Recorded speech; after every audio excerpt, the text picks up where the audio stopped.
Novidades preocupantes quanto à disseminação do Covid-19 na Guiné-Bissau. Durante semanas, o vírus parecia estar com pouca vontade de incomodar os guineenses, mas, de repente, em poucos dias, os casos detectados dispararam, o número de casos disparou, e já são bastantes, em termos relativos à dimensão do país e à dimensão da sua população, que é de pouco mais de 1 milhão de pessoas. Curiosamente, parece que um dos focos de transmissão da doença está no próprio governo, onde já há 3 ou 4 contaminados. O primeiro-ministro, o ministro da Administração Interna, não sei se é ministro do Interior, se é ministro da Administração Interna, a designação correta, enfim, e também 2 secretários de Estado.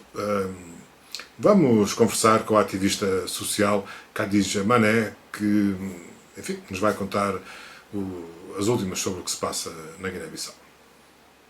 O que também é preocupante é sabermos que há vários membros do governo infectados, não por serem membros do governo, mas por serem pessoas com maior acesso aos testes, eventualmente, não é? E, portanto, se testando os membros do governo já há vários deles infectados, o que faria se os testes fossem mais comuns na população? De fato, eu acho que uma das grandes fragilidades desta resposta à epidemia é a falta de testes ao nosso nível, porque de fato eu penso que uma das melhores estratégias seria termos testes disponíveis para toda a população, ou pelo menos tentar testar a maior parte da população. E, de fato, nós tivemos uma comunicação oficial do Nuno Gomes Nadian, que, de fato, a dizer que, enquanto primeiro-ministro deste governo, ele está infectado. Ele fez uma comunicação oficial sobre isso.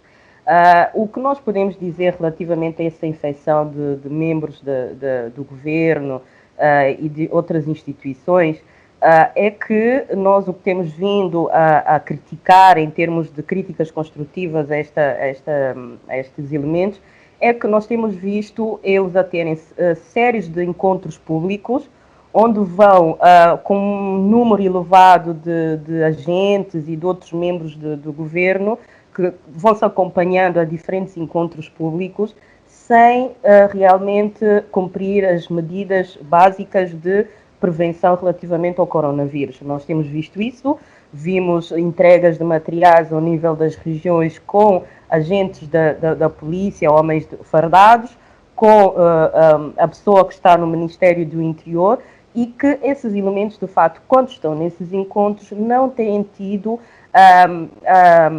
como é que eu posso dizer, não têm tido a possibilidade, de poderem estar devidamente protegidos relativamente às outras pessoas com quem têm tido contato. E acreditamos que esses números que têm surgido estes 2 últimos dias ou 3 últimos dias são resultado das pessoas com quem tiveram contacto estes membros do governo nas regiões ou mesmo aqui em Bissau, nos diferentes encontros públicos. Daí também temos o óbito que ocorreu de ter sido de um comissário da Polícia de Ordem Pública. Então, este comissário, por ter contato com membros do governo, com o próprio ministro da tutela, que também é uma das pessoas infectadas, tem estado, eles agora, digamos que eles estão a ser os portadores da contaminação. E eles estão em isolamento ou não? Bom, o que se informou ontem é que tem-se pensado, a Comissão Interministerial ter-nos comunicado que foi identificado um hotel aqui na cidade de Bissau, onde esse hotel seria preparado para ter casos de internamento. Não está identificado o nome do hotel, mas deve ser um daqui do centro da cidade, e que este hotel seria devidamente preparado para poder albergar as pessoas contaminadas. Ontem, mais uma vez, foi referido que esses elementos do governo iriam ser isolados nesse hotel e, eventualmente, outras pessoas que tenham também sido confirmadas positivas ao coronavírus. Não houve o isolamento ontem, provavelmente será hoje, talvez estejam a acabar as diligências para esse efeito, mas o local identificado para isolamento das pessoas infectadas é de facto o hotel. se eu não me engano, não sei se é correta esta ideia que eu tenho, o único hotel público, digamos assim, é o 24 de setembro, não é? Tudo indica que será o 24 de setembro, que agora é o Azalai, não é? Que agora É. chama-se Azalai. Sim. Tudo indica que Uh, será. Se os membros do governo não se isolarem voluntariamente, aqueles que estão infectados, pelo menos, a Guiné-Bissau corre o risco de ficar sem governo, porque eles podem ficar todos doentes, ou a maioria doente. Não é? Eu acho que o ideal é realmente serem eles próprios a dar o exemplo, né? Como figuras que estão à frente do poder atualmente.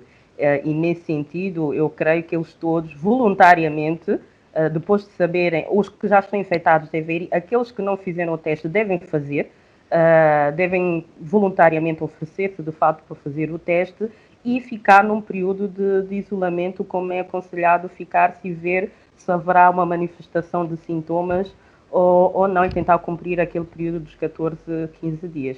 Sim. Eu creio que será essa a medida adequada para as pessoas, são figuras públicas e devem dar o exemplo. Pois, portanto, digamos que os membros do governo, nas suas atividades públicas, não têm não têm praticado nenhuma medida de contenção, de afastamento social, de proteção, não usam máscaras em público, Sim, imagino. poucos têm sido os membros a utilizar. Nós temos visto imagens do Conselho de Ministros, por exemplo, onde é que eles estão todos com máscara. Mas depois, nos vários encontros, podem estar eles, mas outros elementos não estão muito próximos, não cumprem o distanciamento do metro ou 2 metros. E os próprios polícias que têm feito detenções em massa, e acho que também daí está o problema, é que houve aí uns dias que houve detenções em massa, onde 200, 250 pessoas, segundo os dados, têm sido aglomeradas no mesmo espaço por não estarem a cumprir com o horário que foi previsto nas medidas de restrição. E isso também pode ter sido um agente causador da propagação da doença, porque os polícias não têm estado protegidos a fazer o seu trabalho e quando estão a fazê-lo não o fazem com as devidas medidas de prevenção e estão a juntar imensas pessoas, entre homens e mulheres, jovens e idosos, no mesmo espaço, sem saber em que condições de saúde estas pessoas se encontram. Portanto, isso deve ter sido também um dos elementos de propagação da contaminação. Houve aqui uma notícia ontem, não sei, de que o presidente Umaro Sissoko Embalo tem a intenção de comprar um chá em Madagascar, enfim, para tratar o Covid-19. Como é que a população e a sociedade civil reagiu a este anúncio? Olha, relativamente, de facto, vimos a notícia. Relativamente a isso, eu tenho seguido mais aquilo que é falado nas redes sociais. Não me apercebi de uma dinâmica exterior da sociedade civil ou dos próprios órgãos de comunicação relativamente a isso. Mas nas redes sociais tem havido uma manifestação do cidadão guineense, seja na diáspora, seja aqui no país, em que parece que a ideia está a ser aplaudida. E aplaudida por quê? Porque, bom, o que está a ser aplaudido é no sentido, aquilo que as componentes desse chá, ou dessa bebida feita em Madagascar, nós temos aqui na Guiné-Bissau. E provavelmente isso será uma inspiração para que o país também possa preparar-se na possibilidade de próprio país começar a produzir algum medicamento ou chá desse género para o tratamento do coronavírus, porque nós temos plantas que têm esse efeito também de curar algumas doenças ou algum mal-estar na pessoa. Eu acho que nós devemos estar abertos a diferentes experimentos ou experiências relativamente àquilo que pode ser útil para a cura do coronavírus.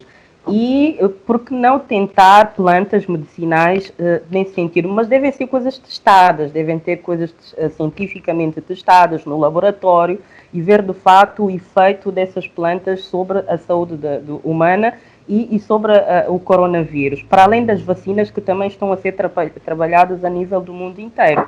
Mas acho que cada país, tendo em conta as suas possibilidades científicas de investigação, pode eventualmente fazer essas experiências e ver como cada país consegue dar resposta quando não consegue, provavelmente, ter, por exemplo, acesso a vacinas.